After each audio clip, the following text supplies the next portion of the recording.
Les éditions de La Bagnole vous présentent le conte de Noël, Le Jouet brisé, un superbe texte de Louis Hémon avec les magnifiques illustrations de Jean-Luc Trudel. Jérôme travaille dans un grand magasin.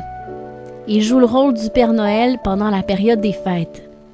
Mais cet emploi ne le rend pas heureux. En traversant la ville, il s'arrête pour consoler un enfant qui pleure parce que son jouet est cassé. « Ne pleure pas, petit, je vais le réparer. » Peu à peu, la vie de Jérôme change. De nuit en nuit, dans son atelier, en réparant les jouets et les objets précieux des gens de son quartier, il devient un vrai Père Noël.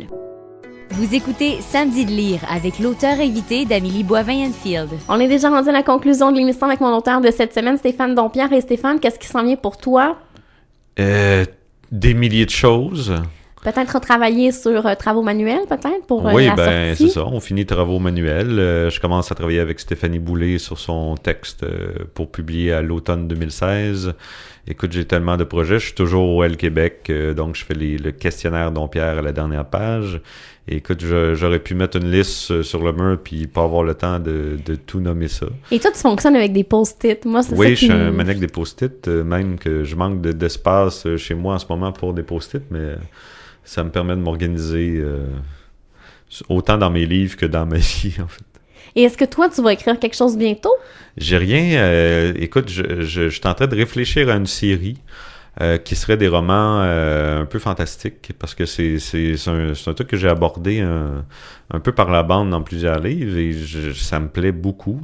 Donc, j'aimerais ça peut-être faire une série, en fait, pas une série à suite, là, mais une série un peu comme Bob Moran, que j'aimais bien lire quand j'étais jeune. Donc, des romans que tu peux en lire un ou un autre, puis qu'il n'y a pas vraiment une chronologie très poussée. Mais ça serait des romans que je pourrais écrire rapidement, en fait. Donc, avec une ligne très, très forte au niveau dramaturgique, que j'ai 3 mois que j'ai envie de faire ça, je me lance dedans. Un peu comme tu avais fait avec Morland? Oui, exactement, très, parce très que c'est une façon d'écrire que j'aime beaucoup, mais qu'il faut vraiment que tu donnes tout à ça pour pouvoir bien le faire, tu sais. Parce que c'est ça, pour l'instant, j'ai pas un roman à longue échelle, à longue haleine, comme Tromper Martine, par exemple.